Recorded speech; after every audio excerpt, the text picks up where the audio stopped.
दोस्तों diabetic autonomic neuropathy ये diabetes का एक बहुत कॉमन कॉम्प्लिकेशन है दोस्तों, और बहुत सीरियस कॉम्प्लिकेशन भी है। हमें से ज़्यादातर लोगों को इसके बारे में नहीं पता होता, क्योंकि हमें लगता है नाम ही इतना कॉम्प्लेक्स है, हम इसके आगे जानने की कोशिश नहीं करते। दोस्तों मैं आपको सिंपल करके बताता हूँ।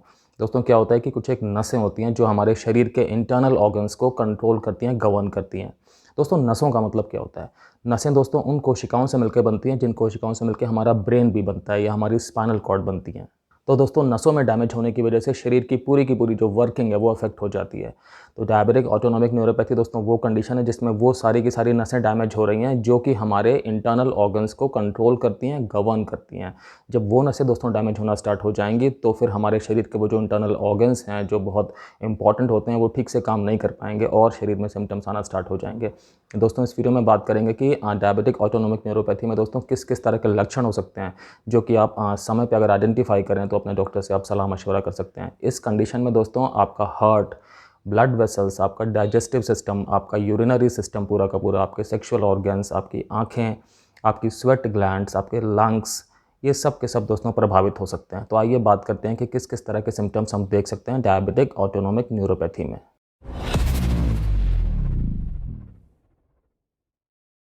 दोस्तों मैं doctor Kamal Singh, x armed forces medical college, x Fortis hospital, x a lot of corporate hospitals. दोस्तों मुझे 20 साल से भी ज़्यादा का क्लिनिकल एक्सपीरियंस है और मैंने critical care medicine, internal medicine और इमरजेंसी मेडिसिन में दोस्तों बहुत सारा काम किया है। दोस्तों अगर आपको लग रहा है कि डायबिटिक ऑटोनोमिक न्यूरोपैथी पैदा ही क्यों हो जाती है, तो डायबिटीज़ में क्या होता है कि हमारी ब्लड में शुगर का अमाउंट ज़रूरत से ज़्यादा होता है। दोस्तों अगर शुगर ब्लड में ज़्यादा अमाउंट में रहे, ज़्यादा टाइम के लिए रहे, तो वो क्या करती है, वो नसों को डैमेज करना स्टार्ट कर देती है, जिस वजह से ये वाली कंडीशन पैदा होती है। दोस्तों नसें हमारी बॉडी के लिए बहुत इंपॉर्टेंट होती हैं।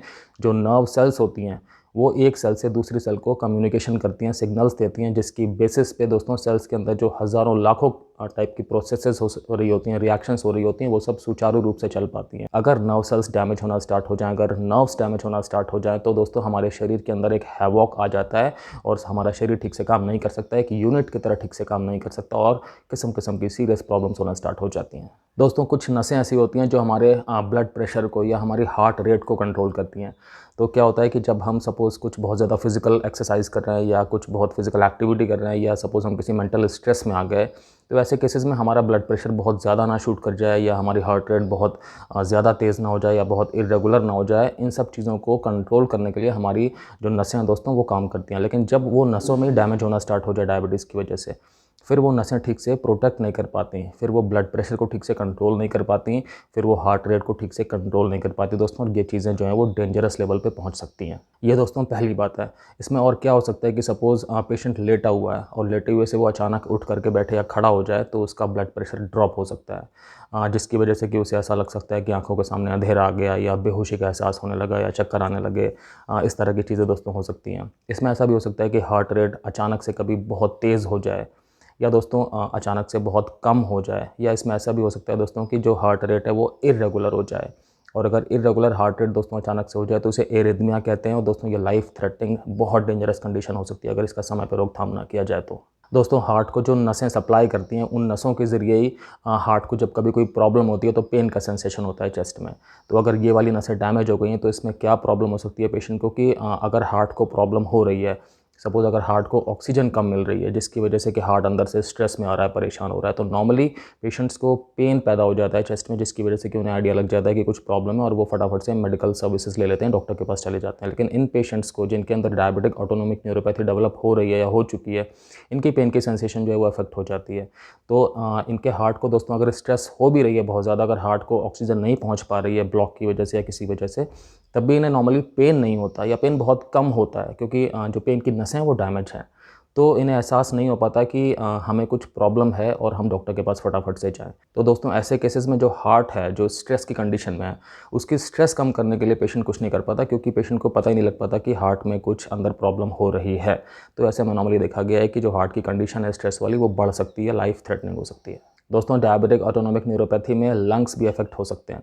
नॉर्मली क्या होता है दोस्तों कि जब भी हम कभी किसी स्ट्रेसफुल कंडीशन में आते हैं तो जो भी लंग्स को नसें हमारी कंट्रोल करती हैं, वो नसें लंग्स को कमांड देती हैं कि अब इस तरह से सांस लेनी है। फॉर एग्जांपल अगर हम अचानक से पहाड़ों में चले गए या कि हम बहुत तेज़ भाग रहे हैं, अचानक से हमें हमारा कोई पीछा कर रहा है, हमें रन करना पड़ रहा है, या हम अचानक से कभी किसी ऐसी जगह पे पहुंच गए जहाँ पे ऑक्सीजन बहुत कम है या हम डर गए अचानक से बहुत ज़्यादा, तो इन सारी कंडीशंस में दोस्तों हमारी जो सांस लेने की गतिविधि है वो कुछ कुछ चेंज होती है नॉर्मल से, और इस चेंज को दोस्तों वो नसें गवर्न करती हैं जो नसें लंग्स को सप्लाई कर रही हैं। अब अगर उन्हीं नसों में डायबिटीज़ की वजह से डैमेज हो गया है तो वो ठीक से लंग को गवर्न नहीं कर पाएंगी। तो अब लंग को दोस्तों स्ट्रेस की कंडीशन में किस तरह से सांस लेनी है वो वाला कंट्रोल उसका प्रभावित हो जाएगा, और इसकी वजह से हमारे शरीर के अंदर दोस्तों ऑक्सीजन की मात्रा डिफ़र कर सकती है, जितनी होनी चाहिए हो सकता है उतनी ना पहुंच पाए।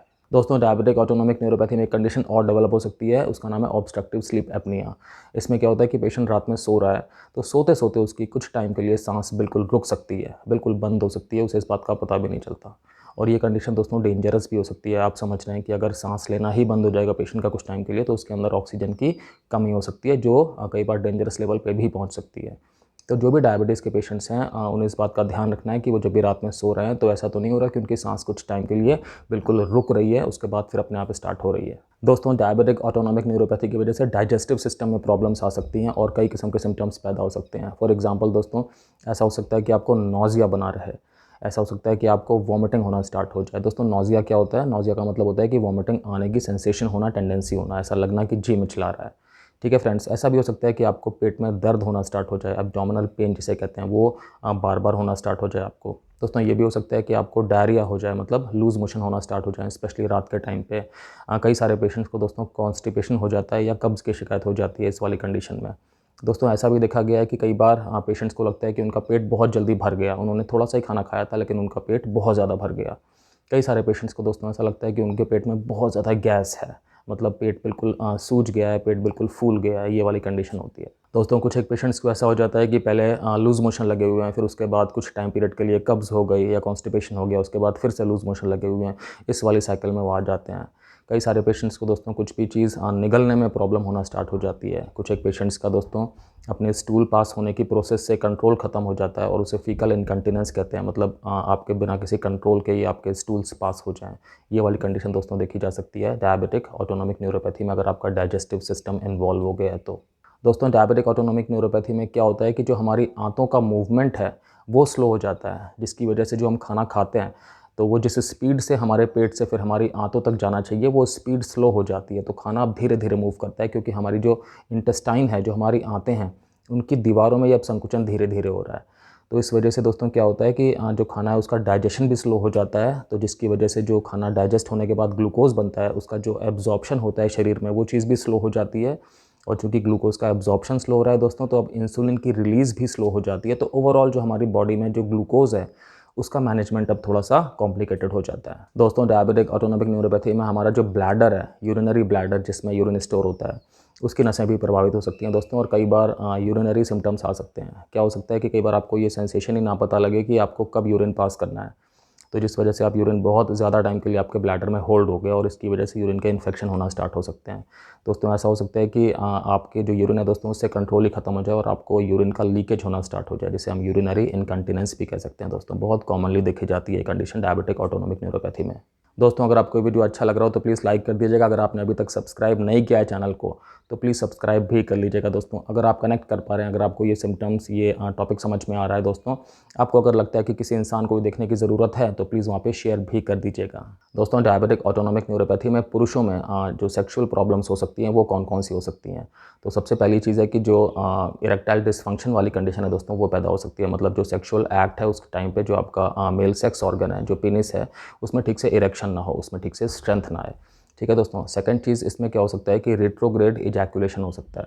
इसका मतलब क्या हुआ कि जो सेक्सुअल एक्ट के क्लाइमेक्स के टाइम पे जो सीमेन बाहर निकलता है पेनिस के ज़रिए वो ना निकले और वो ब्लैडर के अंदर चला जाए सीमेन। ये वाली कंडीशन दोस्तों कॉमनली देखी जा सकती है डायबिटिक ऑटोनोमिक न्यूरोपैथी में। दोस्तों महिलाओं में भी सेक्सुअल प्रॉब्लम्स देखी जा सकती हैं इस कंडीशन की वजह से। ऐसा हो सकता है कि सेक्सुअल एक्ट के टाइम पे जो भी उनके सेक्स ऑर्गन्स में लुब्रिकेशन होना चाहिए होता है वो लुब्रिकेशन उस तरह से ना हो पाए। दोस्तों ये भी हो सकता है कि जो सेक्सुअल एक्ट है वो एक पेनफुल प्रोसेस हो जाए, मतलब उसमें बहुत ज़्यादा दर्द हो। ऐसा भी हो सकता है कि वजाना के आसपास के एरिया में सेंसेशन की कमी हो जाए। और दोस्तों ऐसा भी हो सकता है कि ऑर्गेज़म ठीक से अचीव ना हो, क्लाइमैक्स अचीव करने में डिफ़िकल्टी हो। दोस्तों डायबिटिक ऑटोनोमिक न्यूरोपैथी की वजह से आँखों में भी चेंजेस आते हैं। दोस्तों जो आँखों में प्यूपिल होता है जिसके ज़रिए लाइट अंदर जाती है, तो प्यूपिल को जो नसें कंट्रोल करती हैं, गवर्न करती हैं, वो डैमेज हो सकती हैं। तो जो एक तरह से आँख की ओपनिंग हो गई जिसके ज़रिए लाइट अंदर जा रही है, वो ओपनिंग अब ठीक से गवर्न नहीं होती। तो इसमें क्या होता है दोस्तों कि अगर आप अचानक से लाइट से डार्कनेस में जा रहे हैं तो आपको प्रॉब्लम होगी एडजस्ट करने में, या अगर आप अचानक से बहुत ज़्यादा अंधेरे से डार्कनेस से लाइट में आ रहे हैं तब भी आपको एडजस्ट करने में प्रॉब्लम होगी। इसमें दोस्तों किन लोगों को दिक्कत ज़्यादा हो जाती है, जो लोग रात के टाइम पे ड्राइव कर रहे होते हैं, उन्हें फिर फटाफट से जो सामने से गाड़ियाँ आ रही हैं उनकी लाइट्स आँखों में आ रही हैं, ब्राइट लाइट, तो इस उनका विज़न फिर वो ठीक से एडजस्ट नहीं कर पाते और उन्हें नाइट टाइम ड्राइविंग में प्रॉब्लम्स हो सकती हैं। ये चीज़ हमें ध्यान में रखनी है। दोस्तों डायबिटिक ऑटोनोमिक न्यूरोपैथी में क्या होता है कि जो हमारी स्वेट ग्लैंड्स हैं, मतलब जो हमारी पसीने की ग्रंथियाँ हैं, उनको जो नसें सप्लाई करती हैं, उन नसों में डैमेज होने की वजह से हमारी स्वेट ग्लैंड ठीक से काम अब नहीं करती। तो किस तरह के सिम्टम्स पैदा हो सकते हैं दोस्तों, इसमें ये हो सकता है कि जो भी आपकी स्वेट ग्लैंड्स हैं वो ठीक से पसीना ना बनाएं, तो आपके जो हाथ है, आपके पैर हैं, उनमें ठीक से स्वेटिंग ना हो, जिसकी वजह से दोस्तों वो ड्राई रहें। अब अगर वो ड्राई रहेंगे दोस्तों तो उनमें क्रैक्स होने के चांस ज़्यादा रहेंगे, उनमें इन्फेक्शन होने के चांस ज़्यादा रहेंगे और उनमें इंजरी होने के चांस भी ज़रूरत से ज़्यादा रहेंगे। और दोस्तों इसमें एक सिम्टम और भी देखा जाता है बहुत बार कि रात के टाइम पे या कुछ स्पाइसी खा लेने के बाद ये देखा जाता है कि पसीना आना बहुत ज़्यादा बढ़ जाता है आपके स्पेशली चेहरे पे या आपकी गर्दन पे या आपके जो पूरा सेंट्रल पार्ट है बॉडी का, आपका ट्रंक है वहाँ पर। दोस्तों डायबिटिक ऑटोनोमिक न्यूरोपैथी में ऐसा हो सकता है कि आपका जो बॉडी टेम्परेचर है वो ठीक से गवर्न ना हो, वो ठीक से रेगुलेट ना हो पाए, क्योंकि जो आपके अंदर की नसें हैं जो इस चीज़ को रेगुलेट करती हैं उनमें डैमेज होना स्टार्ट हो चुका है, जिसकी वजह से अब आपको ठीक से ये नहीं पता लग पाता कि बाहर का टेम्परेचर कितना है। तो सपोज़ अब बहुत ठंड है बाहर, तो आप वहाँ पे बैठे रहेंगे, आपको ये एहसास ही नहीं होगा कि बाहर बहुत ठंड है, लेकिन बहुत ठंड तो है बाहर, तो उसकी वजह से आपकी बॉडी के अंदर जो नुकसान है, हाइपोथर्मिया जो पैदा होने वाली कंडीशन है, वो हो सकता है कि डेवलप होना स्टार्ट हो जाए। ऐसा भी हो सकता है कि आप बाहर बहुत गर्मी वाली कंडीशन में हैं, बाहर लू चल रही है या बहुत ज़्यादा सनलाइट है, तो आपको लेकिन एहसास नहीं हो रहा आपकी बॉडी को, क्योंकि आपकी बॉडी का जो टेम्परेचर कंट्रोल वाला सिस्टम है वो अब डैमेज हो चुका है। तो जिसकी वजह से हो सकता है कि आपको हीट स्ट्रोक हो जाए, हो सकता है कि आपको हीट एग्जॉशन हो जाए, लेकिन आपको समझ में ना आए। तो ऐसे में ज़रूरी है दोस्तों कि किसी भी पेशेंट को जिसको डायबिटिक ऑटोनोमिक न्यूरोपैथी है, उसे बहुत ज़्यादा एक्सट्रीम क्लाइमेट में अकेले ना छोड़ा जाए, क्योंकि वो इंसान नहीं समझ पाएगा कि ये एक्सट्रीम क्लाइमेट है। उसे बहुत ज़्यादा ठंडक में ठंड का एहसास नहीं होगा और वो ठंड में एक्सपोज रहेगा। बहुत ज़्यादा गर्मी में उसे ये नहीं पता लगेगा कि बहुत ज़्यादा गर्मी है और वो वहीं पर रहेगा, जिसकी वजह से कि उसकी बॉडी में जो चेंजेस हैं, जो नुकसान होते हैं बहुत ज़्यादा एक्सट्रीम ठंड या एक्सट्रीम गर्मी के, वो तो होना स्टार्ट हो जाएंगे या होते रहेंगे। दोस्तों डायबिटिक ऑटोनोमिक न्यूरोपैथी से एक बड़ी सीरियस कंडीशन पैदा हो सकती है जिसका नाम है हाइपोग्लाइसीमिया अनअवेयरनेस। ठीक है, इसका मतलब क्या हुआ कि पेशेंट को जब शुगर कम हो जाती है, कई बार शरीर में अलग अलग कारण होते हैं डायबिटीज़ के पेशेंट्स में, शुगर अगर कम हो जाए दोस्तों तो इससे वैसे ये बड़ी डेंजरस, बहुत लाइफ थ्रेटनिंग कंडीशन भी हो सकती है। लेकिन इस कंडीशन की दोस्तों पेशेंट को अवेयरनेस ही खत्म हो जाए, ऐसा हो सकता है डायबिटिक ऑटोनोमिक न्यूरोपैथी में।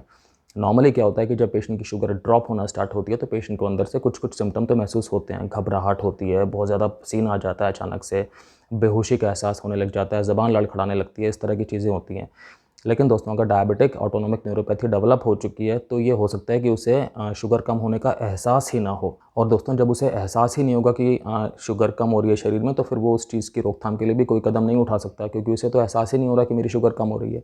लेकिन शुगर तो डेंजरसली कम हो रही है, हो सकता है कि वो एक ऐसे लेवल तक चली जाए कि पेशेंट कोमा में चला जाए या पेशेंट की डेथ हो जाए, लाइफ थ्रेटनिंग कंडीशन पैदा हो सकती है, कोई भी कॉम्प्लिकेशन पैदा हो सकता है। तो ये हमें ध्यान रखने की ज़रूरत है कि डायबिटिक ऑटोनोमिक न्यूरोपैथी के पेशेंट्स में जो हाइपोग्लाइसीमिया है, जो शुगर कम होने की कंडीशन है, उसके लिए इनकी अवेयरनेस खत्म हो जाती है। तो अब अगर शुगर कम हो रही है तो इन्हें घबराहट महसूस नहीं होगी, इन्हें पसीना नहीं आएगा, इनकी ज़बान नहीं लड़खड़ाएगी। अचानक से जब शुगर एक लेवल के ज़्यादा नीचे पहुंच जाएगी तो ये बिल्कुल ही जिसे कहते हैं पास आउट हो जाएंगे, बिल्कुल ही कोमा में चले जाएंगे या बिल्कुल ही बेहोश हो जाएंगे। दोस्तों आपको लग रहा होगा कि इस कंडीशन में सिम्टम्स तो बहुत सारे होते हैं, लेकिन करना क्या चाहिए इसकी रोकथाम के लिए दोस्तों? तो वैसे डायबिटीज़ के पेशेंट्स को ये बहुत इंपॉर्टेंट है कि अपनी शुगर को कंट्रोल में रखने की कोशिश हमेशा करें। हमेशा ये कोशिश करें कि जो भी शुगर का लेवल है वो जितना रिकमेंडेड होता है उतना ही रहे। आपको मेडिसिन हमेशा इतनी ही डोज़ में आपकी एडजस्ट होनी चाहिए कि आपकी शुगर का लेवल कभी भी बहुत ज़्यादा ना हो, कम तो खैर बिल्कुल भी ना हो। ठीक है, इसमें दोस्तों क्या होता है कि आपको जिस तरह के सिम्टम्स पैदा हो रहे हैं, डॉक्टर्स आपको एग्जामिन करते हैं और आपको फिर उसी तरह की मेडिसिन देते हैं। हो सकता है आपको पेट के सिम्टम्स अगर पैदा हो रहे हैं तो डॉक्टर्स आपको एडवाइस कर सकते हैं कि आप खाना थोड़ा थोड़ा खाइए, फ्रीक्वेंसी अपने खाने की बढ़ा दीजिए।